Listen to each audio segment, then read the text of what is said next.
Lads, ladies, gents, ladetts, whoever, whatever, welcome back to another video. A little over a year ago, I had a series of videos titled Why I Love, and they were basically nothing more than an excuse for me to talk about games that I loved. However, upon rewatching some of those videos for a little bit of nostalgia, and also seeing where I can improve my content, I ended up getting that itch to revisit some of these games. So, I'm essentially going to do that, except with my more modern style. It's also an excuse for me to play some of my all-time favorite games, like today's title, Nightmare Reaper. This FPS roguelike title from small developer Blazing Bit Games released back in late March of 2022. Since my initial video, the game has seen some major upgrades and updates, making it the perfect time to dive in. Nightmare Reaper sees itself often labelled as a boomer shooter, not only from its overall presentation, but from its incredibly fast gameplay. And even though it does definitely deserve this label, don't let it fool you, as there are some wonderful modern mechanics going on underneath the surface. I will go into these more later though, as I want to get into the actual story and plot of Nightmare Reaper. Originally, I avoided spoilers as much as possible, and I am going to do that for the most part here. However, a word of warning: if you are someone who struggles with games or stories that cover themes of domestic violence, mental health, and potential suicidal ideation, I would highly recommend avoiding this game, because even though you can play the vast majority of this game avoiding all plot points, it will eventually rear its head and it will smack you in the face, especially the game's ending, which I won't spoil here, but please do look after your mental health. The plot essentially follows a young woman only known as the Patient, as she is seemingly locked up in a mental asylum all alone. Every time she falls asleep, she goes to war with her nightmares in a bloody,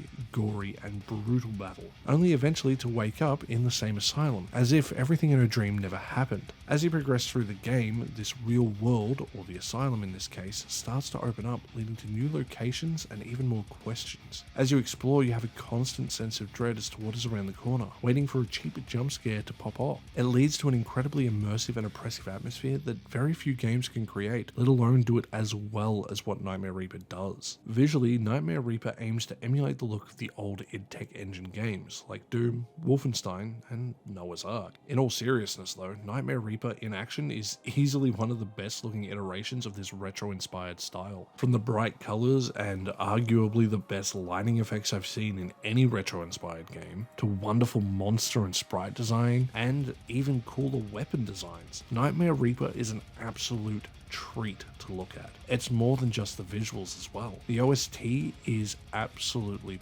perfect. It's a bit more reminiscent of the new wave of metal soundtracks we saw after the success of Doom 2016, with a heavy focus on guitars and punchy rhythms, but it means the soundtrack carries the action, but it's done in a way that isn't over the top. You see, most of the time, music isn't actually playing. The game lets you get immersed in its atmosphere, only to then kick in when the battles start to ramp up. It really gets the adrenaline pumping.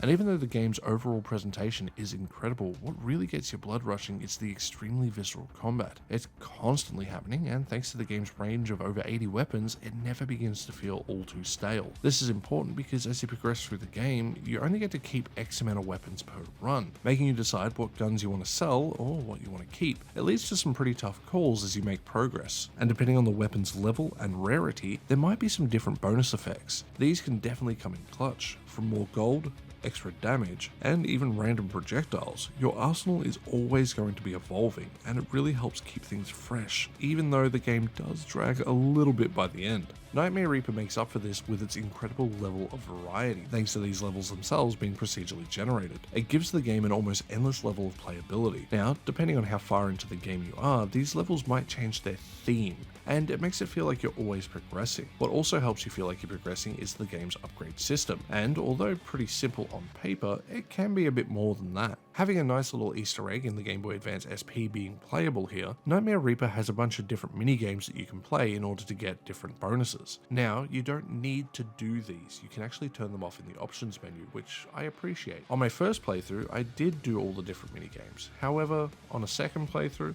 or a third, I found myself being a little frustrated having to waste time here, as I just wanted to get to the core combat system. Now, do you need to do all of the upgrades in order to feel powerful? No. However, there's no harm in doing it, and it definitely helps in that power fantasy. Nowhere more so than the game's arena mode, which is something you unlock by exploring the real world, but more on that in a second. The arena basically pits you in a room with a bunch of enemies, asking you to kill them all, really driving home that power fantasy feeling that I was just talking about. Where it really excels as well is the fact it gives you another way to upgrade, giving you access to more special bonuses, really showing the cohesion within the core game design and loop. It makes Nightmare Reaper an extremely focused and well-made experience. Earlier I mentioned the real world that the patient gets to explore, and it really fleshes out what's happening. Upon beating a nightmare, if that's what you want to call it, you'll see a doctor's note appear on the table in their room. These notes definitely help give perspective on what is happening. It's a nice touch, and I think they're voiced fairly well, which is surprising given the game's very limited voice acting, to say the least. It clearly wasn't a priority, and I think it's for the best. The voices they do have sound pretty good, however when the patient dies and they scream, it sounds like the audio's peaking.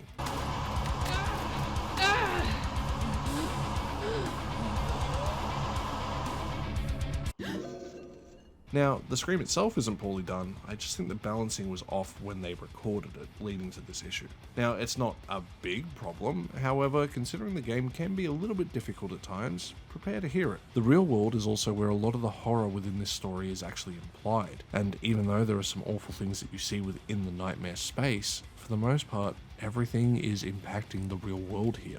The very limited amount of areas you can go to early on, with it only starting out with just your room, makes you feel claustrophobic, and even as it opens up, it's into more corridors and things like that. And even when we finally get outside, it's a small courtyard where it's enclosed and we feel like we have no control. There are so many questions that it makes you ask, and it makes you feel like you have no control. And I think it's actually a really neat way to break up the gameplay sections. My only real complaint is the fact there isn't more of them. I also would have liked to have seen more in-game random events. They do happen and we do get a nice variety of them. However, they do get a little bit repetitive by the time you're about halfway through. And even though, yes, they help break things up, they either happen too often or you get too much of the same ones back to back. The game itself feels like it's designed with that chip away mentality, more so than a marathon mentality. I would actually compare it to something like Dark Souls, as cliche as that is, where Dark Souls rewards you for slowly making your way through it rather than trying to brute force your way through it. It's a really nice game to just play an hour, get through a couple levels, and then come back at it in a couple days. And thanks to the game being really simple and being inspired by Boomer Shooters, it means it's something you can just pick up and play. You don't necessarily need to remember a whole bunch of complex mechanics, meaning it's simple and streamlined in the ways a game should be. Too often do games try to do too much.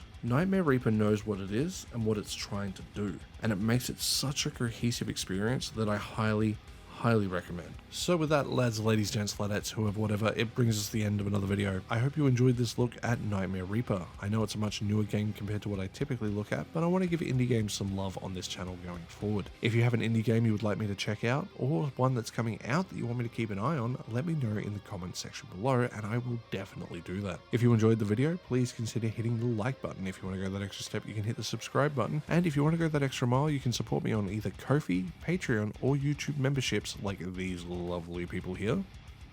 And with that, I'll see you guys in the next one. Stay safe out there. Bye.